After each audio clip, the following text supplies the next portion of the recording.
Thanks for coming out. We're going to start this evening with our facilities overview of our proposed capital project for 2018. I have Jeff Robbins here from Hunt Architects. He's going to run us through a PowerPoint. I see some familiar faces. We did walk through this last week. This is the proposed capital project that we're putting out for referendum on March 13th. The date and time will be at the end of the PowerPoint. As many of you are aware, we started this facilities work back in May of 2016. We formed a facilities committee. We took a close look at the need of all of our buildings across the campus, and we identified through our building condition survey many priority items based on health and safety of our students and faculty. So I'm going to let Jeff walk us through the PowerPoint. We do have a half hour before our board meeting. This is meant to be more of a compressed meeting this evening versus the one that we had the other night, but we want to be certain to leave time for some questions. Thanks, Jeff. Okay, all right, I'll run through it here. So here's our agenda. We're going to just highlight the project and talk a little bit about how it's funded and the cost and why now, and then open up for some questions. So we'll start right off at the elementary school, and these are the main scope items. So the STEM edition, that'll be a scope item at each building, and several of these things will be like that. So I'll spend a little bit more time here, but as we go on, you'll see some reoccurring themes. So the STEM is one of those. For the district's educational program in that area needs to have some added space to support that, along with a computer classroom, art room renovations, pre-K renovations and additions. And what this is about is to support the district's pre-K initiatives. The square footage required for that program per classroom is too small currently to meet the state requirements. So increasing the size of those classrooms to accommodate that program is a major initiative. Administrative office renovations, this is kind of for security purposes and how people come and go through the building. Support service renovations, now this is for, again, a common theme item. A lot of times all the support services end up in less than appropriate space. It's kind of leftover space that they capture for resource purposes or for offices that really aren't appropriate. So making those renovations so that they meet current building code and are appropriate for the services they're providing. Gym partition, this is the dividing partitions, taking care of that. Auditorium curtain and rigging improvements.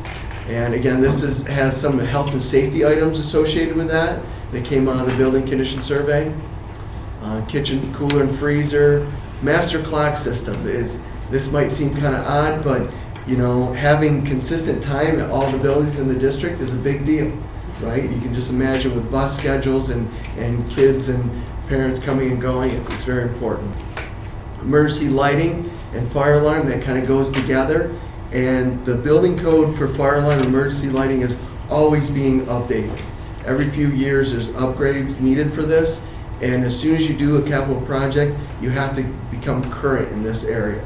You can't do any other work if you don't take care of those elements. So there's several of those things we have to do. Ventilation improvements. So again, this is kind of connected to some of those support services. If you're using space that wasn't originally meant for an office or something like that, it may not have the ventilation that's needed per code. And again, this is a non-negotiable. If you're doing a project, you have to bring all those spaces up to current code. Boiler replacement, again, this is an area where boiler and roof kind of go together. These are elements that you may have heard, in the past, if you've been to past capital project meetings over the years. But these things are beyond warranty and beyond useful life. So, especially by the time we get to the point of actually constructing, because it takes a couple years to get to that point. By the time we vote and design and get the state to approve and bid it, it's going to be out there a couple more years. And this is the plan of the elementary school that kind of goes along with that. So you see the yellow is the areas of the building that are getting a full renovation, and the blue is where the addition is. So right up in here next to the library, that's the STEM suite addition and computer classroom. And then the red, we needed to identify that for the state. when we went and met with them about the aidability of the project, we had to identify where special ed was in the building. So there's certain things that happen throughout the whole building, like fire alarm and the clock systems. We didn't shade that, but there is elements that happen throughout the whole building. Now we go over to the middle school, and again, you see some of the common themes here. I'll highlight some of the differences. So we have the home and career renovation, and again, that's really to support the educational program there and make it more useful space. The gym and auditorium, this is really to update the gymnasium to allow for presentations, for assemblies, for guest speakers, things like that. So it's increasing the size of a bleacher, having a sound system. And then the kitchen cafeteria, any of you that have been in that space understand that's in the basement, very, not appropriate for what they're doing there now. So the kitchen really has very old equipment and layouts. Even though they do most of the cooking here, there's a lot of activities that still have to occur at the point of service.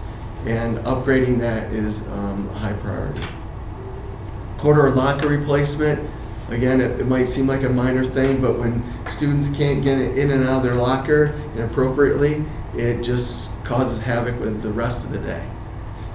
Master clock system, heating and ventilation is the big item in here.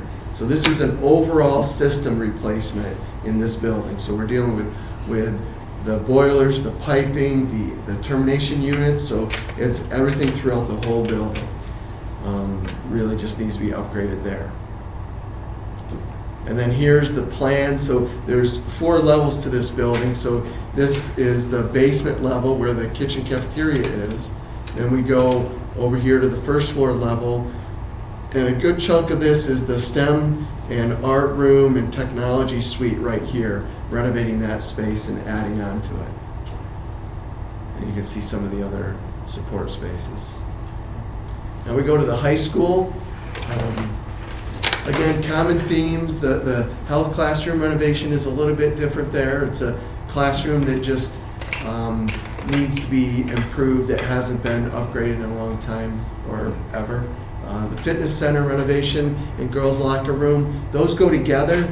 Currently, the girls' locker room is not connected to the gymnasium where the boys is, and correcting that situation, there's a way to do that.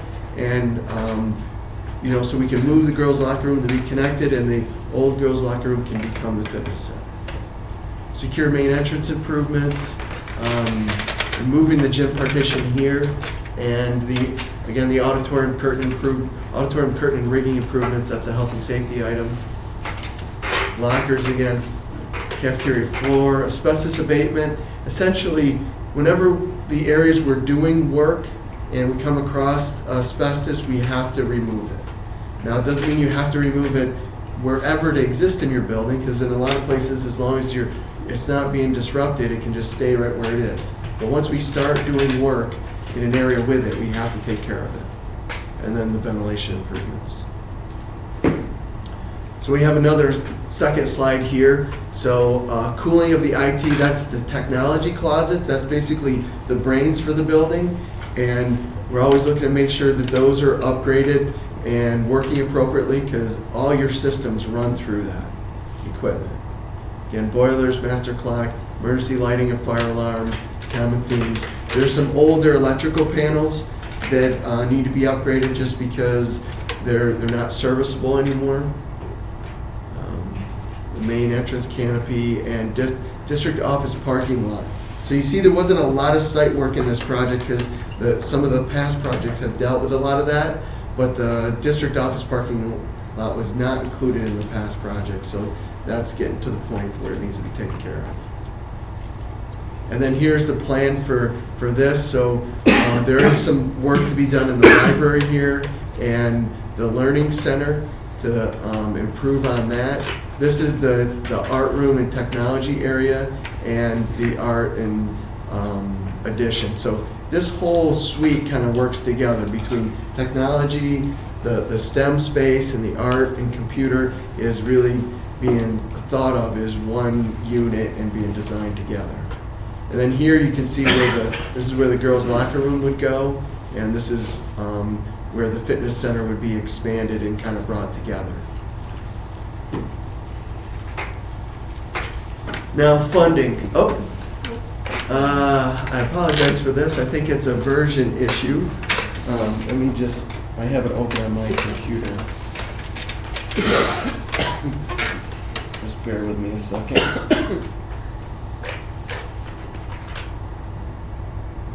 All right, so what this is supposed to say up here is building aid, and that's the gold area, accounts for 82% of the funding. And that's aid that comes back to you from the state of New York through the education department. And the blue area there is capital reserves and local funds, which equates to 18%. Now this is funding that's already in place or will be because of retired debt. Okay, so retired debt from past projects, and what the local funds that are paying on that debt will now be paying on this new debt. So essentially, that equates to a no tax impact project. So that means no additional taxes you'll see because of this project.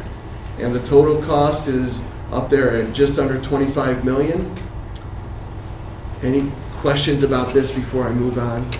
Apologize for that now. Okay, and then why now? So some of these upgrades are crucial. They're just at the end of life. Warranties way out. Like some of those roof areas are areas that were not done before, and the warranties have been out of warranty for 5 to 10 years.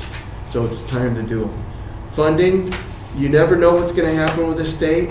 Current funding is the way we're showing you. If something's changed, we'd have to revisit the project. Obviously, what you're voting on, maybe not so obviously, but what you're voting on is the total amount, 24.9 million, round numbers. And what we said about the funding. If before the district spends that money, something changes at the state level, the district would have to reevaluate to keep the promises they're making to you. Okay, but currently, we're going under the current rules, and this project as presented falls within those current rules. And one of the other things I'll hit here with the long-range planning goals, Kimberly mentioned about the facilities committees that have met and talked about the district's buildings and looked at a lot of different options. Out of all of that came the idea of keeping all 3 buildings open. And with that decision there's critical maintenance items that need to be done. And if you can always put things off, okay? We have all done that in our own homes and different things. But what happens with school buildings is you get aid for your buildings that happens every 5 years.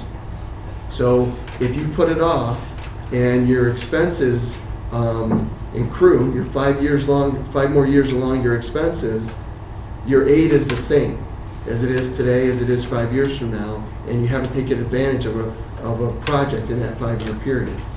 So it just starts building up, and if you don't keep on top of things. So we can talk more about that if you have questions, but it's important to stay current. And then here's the vote. It's Tuesday, March 13th, 12 to 8 at the Historical Society in Trumansburg. Any questions? Thank you. Yeah. Yes. When would the project be implemented? You mentioned a two-year lag. Yeah, well, so we would start design immediately upon approval, and typically we'll have to decide the best avenue to go. Sometimes we'll break it up into phases, and if there's a piece of this that we want to jump out and do right away, so you can start some construction next summer, we would do that. But the challenge we're up against is the state reviews this past year have gone crazy. It wasn't very long ago that you could get a project reviewed in 4 months. Right now, we're looking at 10 to 12 months for them to just review a project. So there's a lot of changes happening with them, and we've been working very closely with them to find the best avenue to get a project approved quickly. So we'll meet as a team to decide that, but I could see us doing a small piece right away, so you have something to do next year, but I would expect the majority of the work will be implemented in 2020. You'll be starting that work in 2020 through 2021. Okay. Yes? I think this is more for the educators, but a big component of this project is STEM. What percentage of the student population are able to benefit from STEM space? I mean, it's a small footprint of the building, so it's either everybody gets it for a little bit of time, or a few people get it for a lot of time. So to spend the money for STEM suites and STEM space, you know, are all the kids going to get benefit from that? So I'll chime in. As the high school principal, what I can tell you is that at the elementary and middle school levels, every student would experience STEM programming, similar to art education, music education. It becomes part of every child's experience probably in a smaller scale. And then as you evolve into the high school program, it becomes a bigger part of the day for a smaller group of kids. Because the expectation, though, is that it would still affect almost every kid at the high school level, just in different ways. The idea is that, for example, we want it to be multi-purpose. So if your pre-calculus teacher is doing equations and modeling of equations, you could go to this space and use a 3D printer to print out a three-dimensional model of an equation. So it becomes a part of something that you're doing in math class.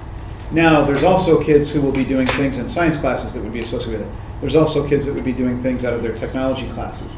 But depending on what course selections you make as a student in high school, you could have lots of experiences in there, or you might have just a little bit because you're a kid whose track tends to follow a different path. But my expectation is that every student across the district will experience benefits from having those STEM spaces. Yes. Did that answer? I don't know if that answered your question, but. Yeah. What exactly is a STEM space? What does it look like? Well, it's yet to be fully designed. What we're showing is a concept. We've designed many of them that have taken on a little bit different life depending on the educational desires of the school district. But some common themes are a very flexible space that has access to a lot of different services. Like, okay, so you can, you want to have flexibility of power. You need power to run different equipment. Ventilation. So if I want to have a laser cutter or a 3D printer, you need specific ventilation for that. What's another example? Like at the middle school, it would be a little different because of the technology component. At a middle school level, technology is an absolute requirement of every student. It's a requirement. So you're going to have more of some of that dirty technology. What does that mean? Like drill presses, you might have some, sanders, some things like that where they're going to be constructing something a little bit more that has that dirty aspect. So we try to have some dirty space, some clean space, but in all make it flexible. Because the program changes. You want to have things that can move around and not be, in your way. So we put a lot of the fixed things around the perimeter. So you might have some ventilation hoods and things where if you have a science activity that might need access to that, always need water. There's always a need for a lot of the labs that are done, you need access to water, so we make sure you have sinks and appropriate cleanup areas like that. So what I'm hearing is that there's a lot of support for computer type activities. Yeah. And in lower grades, there'll be like carpentry and that making stuff. Yeah, that could all be all the way through. And there'll be like chemistry and support of all the sciences, is that? Yeah. So, I hear a lot of, nice things. Okay, Yeah. so I can jump in for the middle school. Our students dabble in a little of everything. So one of the areas with the STEM spaces that we are also starting, we've started hydroponics.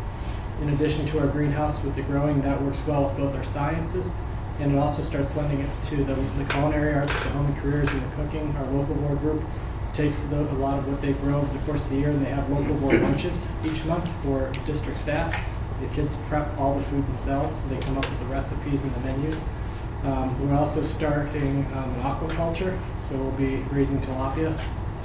Hopefully in the next few weeks we'll start that. And then when we look at the makerspace too, that's something where we have a makers club, and it really can take all sorts of shapes. It depends on what the kids' direction is. We're looking at upgrading some of our sewing machines for like fabrics and textiles. So it's whatever's moving. So when I'm looking at my 6th grade students, they're doing a medieval festival at the end of this week, and the students have been crafting either replicas of different historical architecture or replicas of different historical instruments or tools or weapons out of the cardboard. I'm not iron smithing right now. But it gives them a space that the students are able to go down there and actually get hands-on and build it there instead of leaving it up to the home environment to be the only place where they can do this type of work. So at the middle level, That's we're really very helpful. excited. Yeah. Because when I first see STEM, I think, oh, computers. But really, it's a lot more. Yeah, and It there's, is. and there's the graphic design, and we do have the 3D printers in the way. So not only are the tech kids doing this, but you also have the art students developing these graphic designs. And if it's whether it's for display, if it's for media presentations, if it's for communication, or even district like our school pride. So we're really That excited sounds about the great. space. Yeah. Yeah, sorry. Are there plans to have access to the larger public for any of these STEM spaces? I know with basketball, the gymnasiums here, the adults certainly enjoy having time there. Is that something that's been thought about for the STEM spaces? We do allow, it is community space, so we have a system in which the community can sign out our spaces. Certainly around some of the technologies and equipment, that might be a different story. We may have to make certain that somebody that's trained with those devices is present, but it's definitely a conversation that we could entertain. Yes. I'm Lisa Collins. I run the Trumansburg After School program. And I was looking at the floor plans, and a lot of the stuff really excites me. I work between the elementary and the middle school cafeterias. And I will tell you, the middle school cafeteria is not a nice place to be after school. We call, the pit outside. It's dark in the winter. It's, not so much fun. So I was excited to see the patio and the stairs going up. I think that's great. My one concern, and I did write to Tina about it, was that my storage area office is off the elementary school cafeteria. And I would love to invite you to come and see it. We do STEM activities at after school. We have space that we store stuff. This last week we were set up a challenge for kids, and they were using glue guns and all kinds of computer components, because my husband's a computer guy, and they were gluing things together and making things. Well, all of that stuff comes out of my office. And right now it's being reallocated, or proposed to be reallocated, for a staff lounge. And we roll out toy carts and all kinds of things from that office into the cafeteria, but then we also store a whole mess of art and craft activities there that we use in the middle school, which allows us to have some of the flexibility that we do for our activities.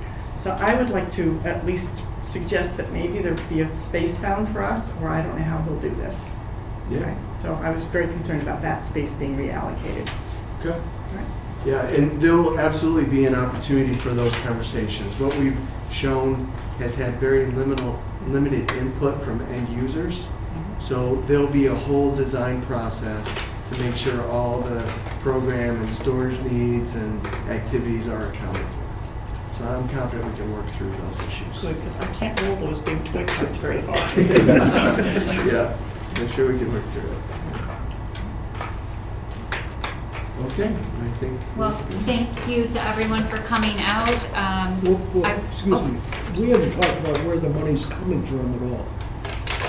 So, Jeff, you want to go back a few Yeah. slides? Okay, all right. Some of the literature that was circulated earlier suggests that there'll be no tax impact from Additional. this activity. Right. How much is coming from reserve funds? I think it is 18%. 5 million total is coming out of the capital reserve. So that is money that the taxpayers have already paid into the district that has been collected over numerous years. So each year, I'll use special education as an example. There's a margin built within that budget line. Sometimes we have to plan for the unexpected, so we have some high-need students that may come into our district. That expense attached to that particular student could range from $25,000 to $140,000. So if those students don't surface, then each year we're able to, typically it happens around May, sometimes as late as June, we come back to the board and we say, we underspent the budget and we would like the board's permission to move those underspent monies to a reserve. And so that's how we've been able to build this reserve. Still taxpayer money, and now it's coming back to the taxpayers to offset the initial expense of this capital project.